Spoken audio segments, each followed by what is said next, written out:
What's up, everybody? My name's I'm a Slinky here, and guys, we got an update to 1.21.8 on Bloom. What's coming to Bloom SMP? Why did it take so long? And what things are coming between 1.20, 1.6, and 1.28? Or I'm sorry, 1.21.8. These are things that we'll talk about today. But first, I want to jump on to what's coming to 1.20, 1.6. And there's a lot of things, guys. A lot of stuff happening. Everyone knows about the Happy Gas. That's obviously something that's going to be talked about for certain. But there's a bunch of other things that people might not know, and maybe these are things that maybe you guys would like to know. So I'm going to start doing videos in the future when we have big updates of larger than just one number on Bloom SMP. And we'll just start off with the new features. The Happy Gas Mob, the Dried Gas Block, harness items, which we all know about all these things, but we have this is mostly a reminder to those on Blue because we're a little bit behind from everyone else in the Minecraft community. Added the locator bar, a new HUD element that shows the direction of other players in multiplayer, which is fantastic, honestly. Added a new music disc with the track Tears. Added 5 new music tracks by Amos Roddy, so I'll have to listen to those guys. But I love the music tracks to begin with; they're just fantastic on average.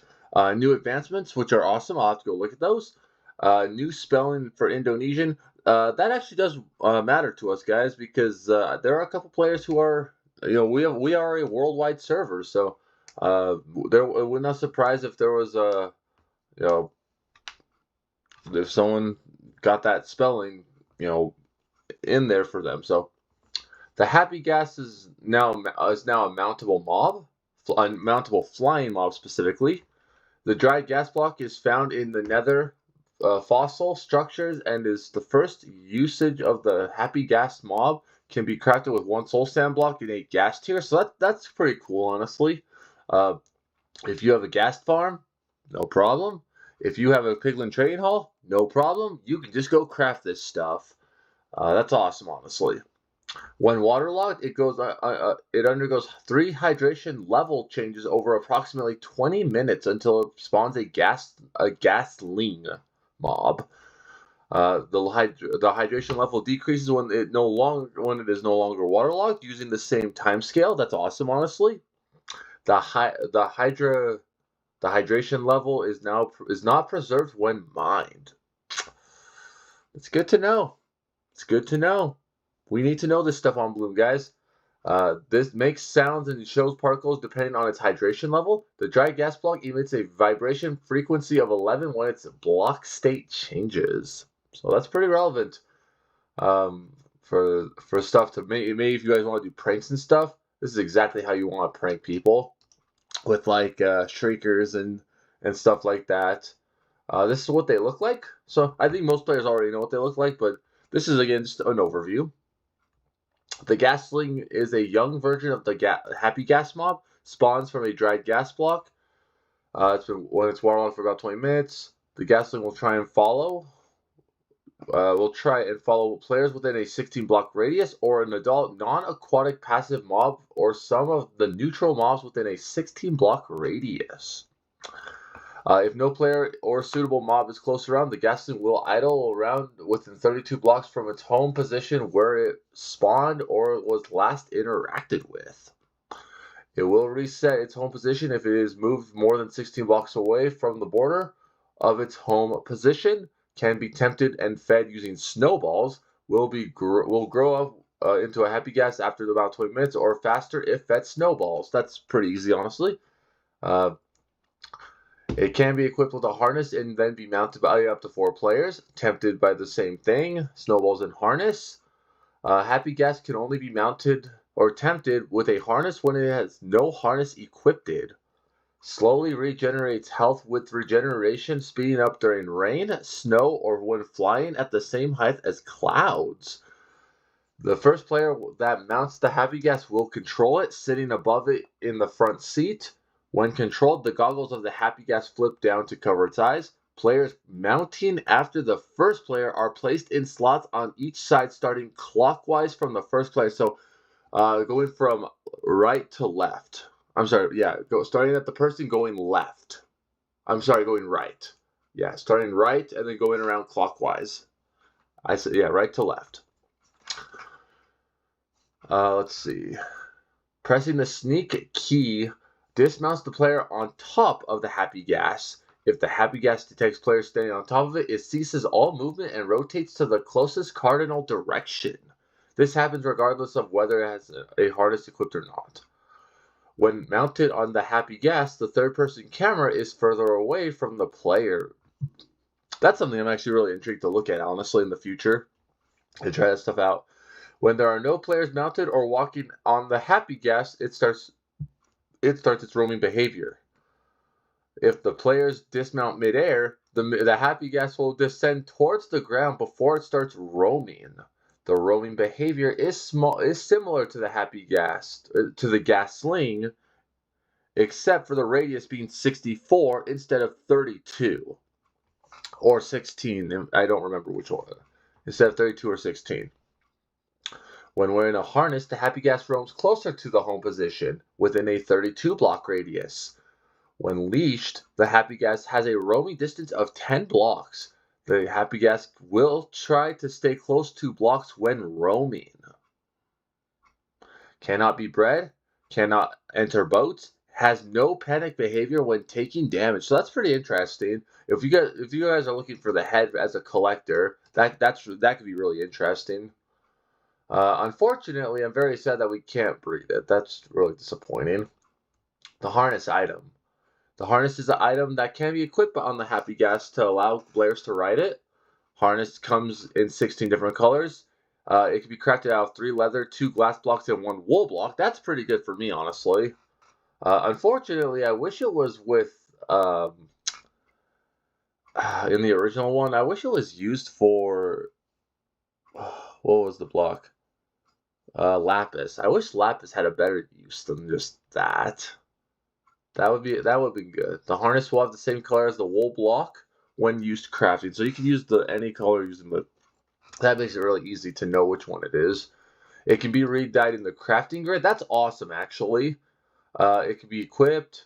Allows up to 4 players. Can be removed using shears when no players are mounted, but you cannot do that with this. So there's that. Here, most players probably knew all that stuff, but here's stuff you might not know. It's the locator bar. It's a new UI element that displays the direction of the other players in the world. If another player is in the world and that player is not hiding, or the locator in the world and that player is not hiding, the locator bar will display the same area as experience bar. When experience is gained, the experience bar will appear. If there are no other players in the world, the experience bar will display as normal. That's interesting. Facing other players within 120 degrees will display those players as colored indicators on the locator map. Other players that are above and below the screen will also display an up-down arrow together with their indicator. Colored indicators are randomized for each player. Here's the code for it. Players can hide by crouching, wearing a mob head or a carved pumpkin, or using a potion of invisibility. Players in spectator mode are not visible on the locator bar, so we cannot find staff members. Spectators are visible to each other. So players who are in... So whoever has a spectator on, if you're a staff member, you will be able to see if other players are on using the locator bar. Not really sure. Oh, I guess this is just how it would work. Player right there. Player over there. There. You can see rarely. Music and sounds. The new music disc, by The Tears by Amos Roddy, can be obtained by killing a gas with a fireball deflected by a player. Has a comparator output of 10 when played in a jukebox. Here's the 5 new ones that are added: Below and Above, Broken Clocks, Fireflies, Lily Pad, and O's Piano by Amos Roddy. Added a new sound when lead snaps, so that'll be really helpful. Added a new custom sounds for shearing saddles, horse armor, and carpets from llamas.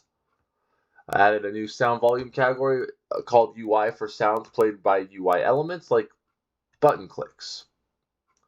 Music now plays even when the game is paused, so that's a great change. Honestly, I've wanted that. That's like the big thing for me. I'm very happy about that one. Added an option to the music sound settings that allows players to change how frequently music plays while in game. So I'm going to obviously do that because the reason why I play with the stuff off is because the music was too infrequent. Now I can go and change that actually myself, and you guys should actually do that too. If you guys like the Minecraft ambiance music, the ambiance and the sounds and stuff, it's a fantastic. They do a fantastic job. I would highly recommend it. Add in an option that enables music toast to be shown whenever a song starts playing.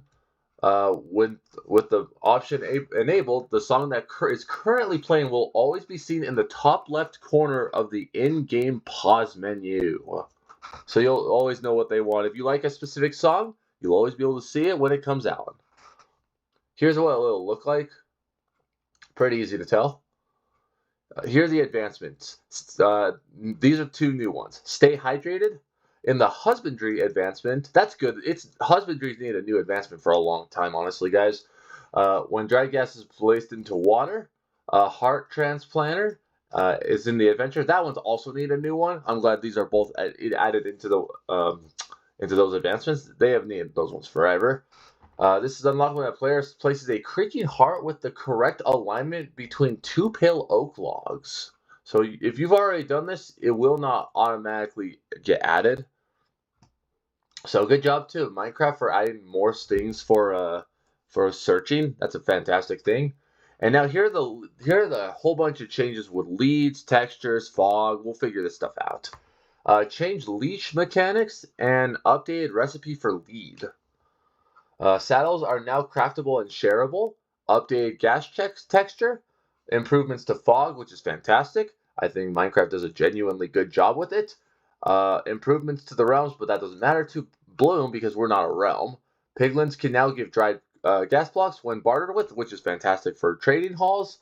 Splash potion effect. So this is actually something I'm going to actually talk about here later, guys. But splash potion's effect strength is now based on hitboxes, not based on where the potion hits. So that's very much that is a big change to the PvP, and I will say that I might have to do a couple nerfs honestly soon. We'll see how they go in the next tournament, but I might have to do a couple of changes honestly, specifically to lingering potions, because that is a problem. So there are now a few different problems that are all of a sudden a big problem in my tournament rules. But it will come down to where the hitbox is. So yeah, there's a handful of different things that need to get changed at that point. Sorry to those who like the PvP the way they are for potion wise. The target tolerance margin of projectiles now changes over time. That might change things as well. Specifically, a couple of tipped arrows, and maybe a couple of strats that might need to be changed. Yeah, those are pretty big ones for that one is just that one and that one are really big for Blue, honestly, especially for me. Change the Elytra so that gliding using a firework rocket will be used as a boost, even if it could be placed on a block. So that's a good thing, honestly. That's good for Bedrock Edition. Spectators will now teleport together with entities that move to other dimensions, but will stop spectating them. That's actually really useful for staff members. Staff members have already probably looked into that stuff, but that's a high recommendation to learn how that works with all the staff. Increase the third-person camera distance when spectating a rain gas. We already know that. And then a bug actually has been partly reverted. The decorative hanging entities such as paintings and item frames, by the way, this is valid for you builders, are now immune to explosions from submerged TNT, while items and armor stands are once again vulnerable to them. This is a big change to you builders.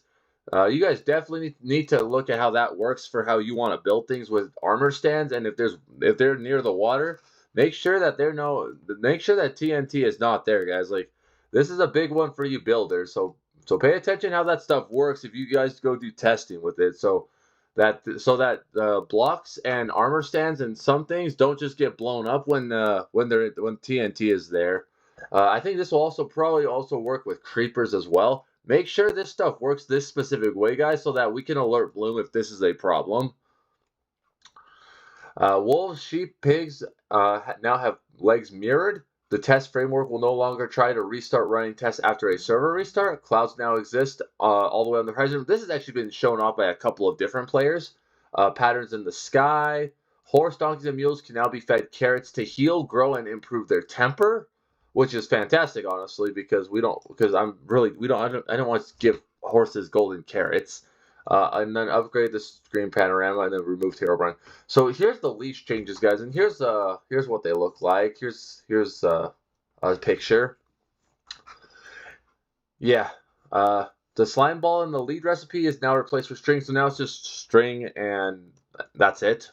Improved leash mechanics with reworked leash physics, allowing for more stable leash connection, especially when leashed entities are not on the ground. This is really because the happy gas because they're really inconsistent with how they could work with the happy gas.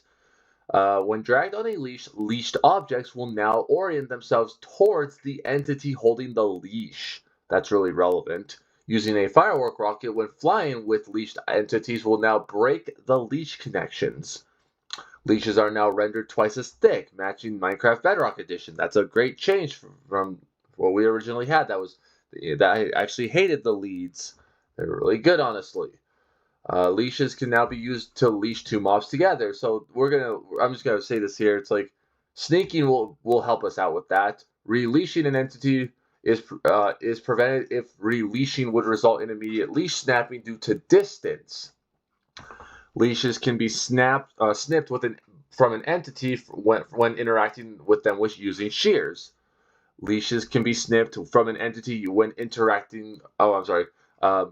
This applies to its own leash connection as well as entities attached. Sorry, guys. I actually thought I didn't read that last part.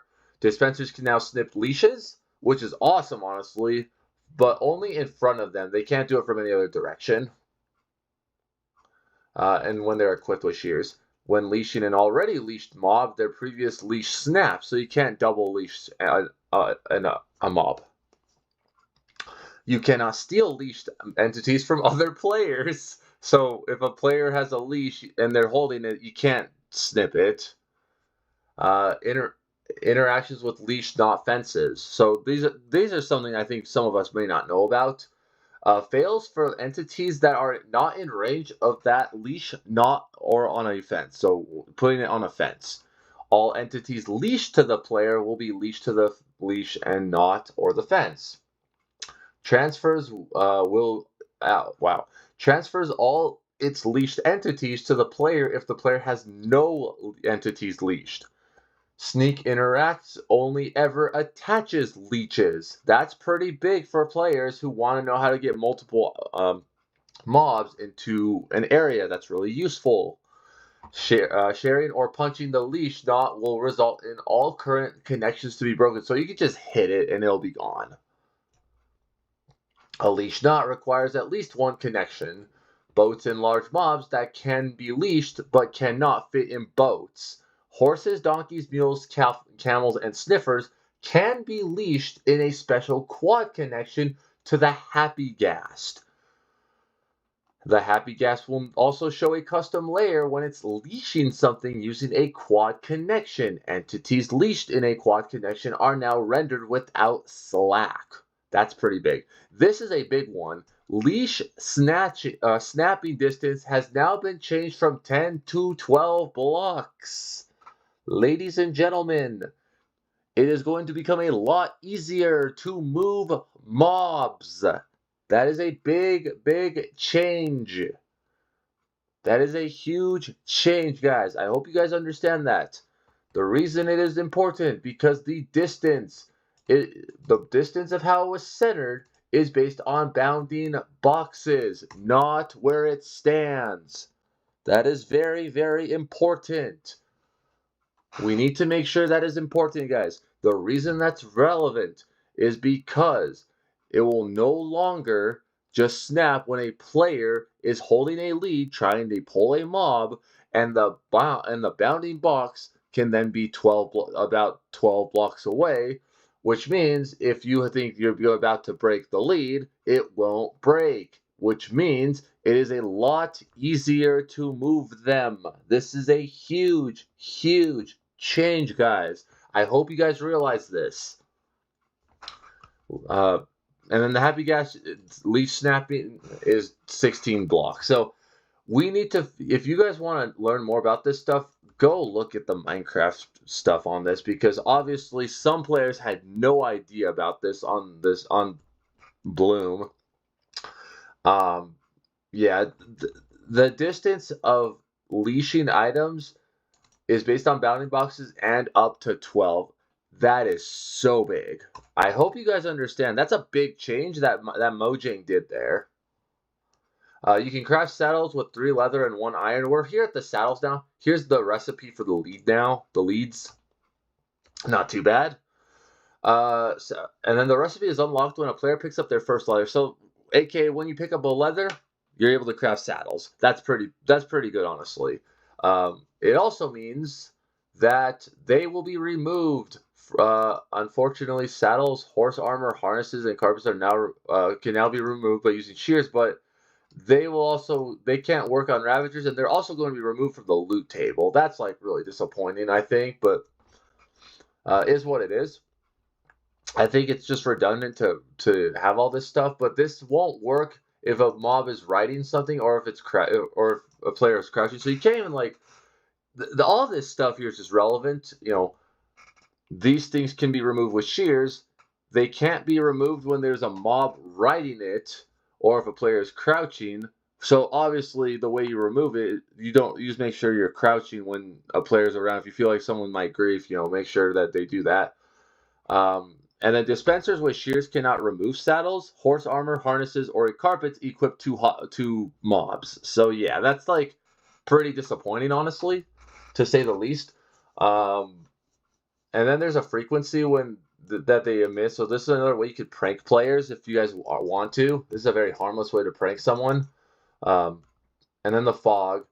It becomes foggier when it rains. Fog is now applied to 3D HUD elements such as first-person player hands and items in hand. So you can see right here, it definitely looks a little more foggy. I don't really know what big of a change there is, to be honest. I guess they made it slightly more foggy. And then here's all the ambiance stuff. I know about all this stuff, but I'll go over it anyways. Ambient desert block sounds that have been changed. Sand sounds no longer require sky access to play. Ambient sand sounds now have a slightly decreased chance to play. Terracotta blocks no longer trigger ambient sounds. Sand blocks no longer trigger ambient wind sounds. Terracotta blocks no longer trigger ambient wind sounds, which I don't think makes any sense since it's meant to be in a area. I don't think that one makes much sense.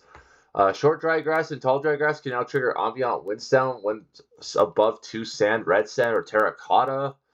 Dead bush ambient sounds now have a slightly increased chance of playing. This is something I think everyone should just know. Friendly creatures are now friendly mobs. Hostile mobs are now hostile creatures are now hostile mobs. This is just in the sound category so that you guys can figure that stuff out. Rules for when ambient desert blocks play sounds play when they have been tweaked. So this is mostly for the Bloom staff. Make sure you guys figure this out. That could be really helpful for you guys. I think that could be really helpful for you guys how often that we can play sounds when it comes to stuff like that. Since you guys do have that back end things, that's just something that I'd recommend to you guys on the staff. We don't play realms, and then here's what it would look like.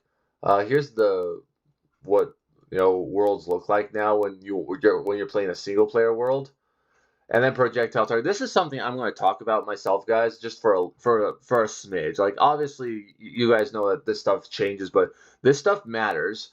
The target tolerance margin of projectiles now have changed. They were originally just capped at 0.3, and that's how they were always like. Now there is no margin if you spam. That is a problem for PvP, ladies and gentlemen. because if players start spamming, that becomes a huge risk. Spamming was already a huge problem to begin with, but if players now start spamming, there's a handful of changes that will need to be coming soon, including, and I'm not going to say this more, some tipped potion arrow. Some tipped potion arrows. Those will probably, I will need to look at all of them for our PvP tourneys. All right, there we go. That's a big one, guys. We need to make sure. I need to make sure that on the back end is completely fine. That nobody feels bad about it. And if you guys have suggestions about that, please throw in the competitions channel of the Bloom SMP Discord. Again, these are changes I will very much look into. But spamming is a huge problem, or it will become a huge problem. And I know players are pretty honest players, but like, sometimes we revert to that kind of stuff, and there are some arrows that are very dangerous all of a sudden that really weren't that big of a problem.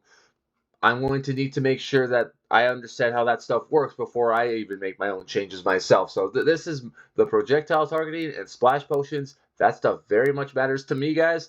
It also will matter to your duels that happen on Bloom. So just make sure that we just get this figured out.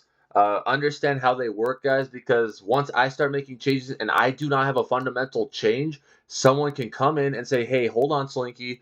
I actually have done this. Come watch me do this. And then I can actually make according changes as needed. So, be aware, guys. There are going to be some changes to some tipped arrows, including a few bans. I might even do a ban to a lingering potion. I gotta see how they work first before I start making those changes. So there's a handful of potions I already have on my radar now that need to be changed. That I think need to be changed. So yeah, projector. So this is more technical stuff again, but I think it is good for everyone to know, and that is projectiles start with no margin. That's why it's going to be a problem. The target margin will expand by 0.05 blocks per tick. So very quickly, if it reaches until it reaches that 0.3 block margin. So it's not going to be super bad, but you might see slightly more off arrows, just because players aren't used to it. This allows for better precision close to shooting for entities, while also collision leeway when the projectile is further away. Splash potions distance to affected entities now depend on the closest distance between the entity hitbox and the splash potion hitbox where it lands. This means if an entity is hit directly by the splash potion, it will receive 100% of the potion. So that's pretty relevant, guys. That's pretty relevant. If the entities are grouped together, they will receive the same effect strength. So no one's going to get scammed here. That also means that there's a handful of potions that all of a sudden that were pretty garbage in PvP tournaments. They're not garbage anymore, guys, including the Instant Health Potion 2. Yeah, that one's I have a lot of those ones. I'm very happy to see those ones get a little better. And then the rest of these are technical changes I know nothing about. If you guys are interested as well about all these technical changes, especially here's dialogues. For those for staff on the back end, I would highly recommend. I'll throw this in the video for really staff as well. You guys can go figure this out. This is mostly just back end stuff I'm not fully familiar with. I don't know all the back end stuff. I need to learn code so I can talk more about this and say how relevant this actually is. But you can tell there's a whole lot of technical stuff. Oh, here's a keybind action I noticed. Pause screen configuration. Yay, we got pause screen. So here's a pause screen configuration for those. There's a data pack that can request some available dialogues for the pause screen. That's just something I think everyone should just know about. And then it replaces the server links button. That's actually pretty relevant for staff. There's a keybind. A new keybind has been added that allows users to access a set of dialogues. That's cool. That default key is G. So and then we'll figure out, and then they can figure all that stuff out later. Attributes, data components, entity data. Here we go. This is actually something I do want to know. Mobs with set home position will limit their pathfinding to stay within the indicated area. Some mobs, such as bats, slimes, magma cubes, phantoms, and ender dragons, may ignore it. So if you guys see this stuff happening, this is not a bug. So just remember, guys. Just want to let people know. If they're not going, in normal home, phantoms, because phantoms don't really have a home. Magma cubes, I wonder if it would apply to spawners. If that's the case, they'd probably stay close to the spawner. But I'm not sure. Interacting with leashes or riding may change the home position of the mob. So again, these are not bugs, guys. Like these are just these involve complete entities. People do need to know this stuff. Actually, this is very important information. Let's see. There's the area effect cloud. TNT. The entity that primed the TNT is now stored in the optional owner field. So the person that made it is the one that obviously exploded, but it is relevant for things that take damage. Same thing with vexes, and then here's achievements, resources, waypoint stuff, UI sprites, equipment assets. Here's what the code is, guys. The happy_gas_body. To go find the happy gas in the shopping district. This is extremely important for you guys on the normal server, and it's really important also for staff if they don't know that stuff either. Let's see, that's GUI, block models. I don't really care about most of this stuff. Shader fog changes. The fog is now split into environmental and render distant based fog. Previously, both those concepts were mixed in the same uniforms. That makes no sense why that should have been like that, or why that was like that. Environmental fog is supposed to represent fogginess of the environment the player is in. For example, lava, water, and now also atmosphere. Render distance fog is supposed to obscure the border of visible terrain. Environmental fog uses spherical distance, just like the player. That's how player entity rendering works as well. In the cylindrical distance. The resulting fog value for any given vertex is the maximum of both. So that's good to know. And again, that's really useful information.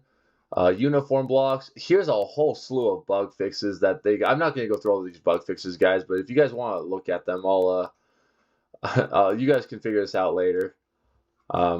Yeah, that's a lot of bug fixes. So yeah, I mean, that was a lot to go through, guys. I mean, I went through all that stuff. Yeah, I think it's really useful. Yeah, I hope you guys enjoyed this. If you guys really want to see what the 1.20, 1.7, and 1.20, have one change, I'll get that for you guys.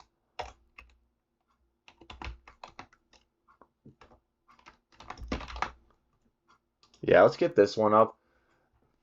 So the only features are a painting got added of a Good Boy by artist Sarah Boving, and then a new music disc, Lava Chicken by Hyper Potions, drops when defeating a baby zombie riding a chicken jockey.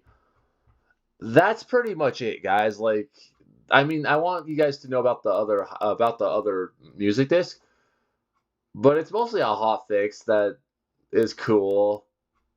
Yeah, like that's about it, guys. Like, and I'm sorry this video took so long, but I mean, there's a lot of stuff in here. There was a lot of stuff in this update that, like, I could really start running through all this stuff, but it'd be like another 20 minutes, guys. I'm not gonna make that video this long. Again, if you guys want to come look at this, I'll have a pinned comment in the description, in the comments section, and then you guys can go figure out all the bug fixes. For now, that's a lot of bug fixes that they got. Yeah, that's that's pretty insane. My name's Emma Slinky. I hope you guys have a great day, everybody. And stay cool on Bloom SMP.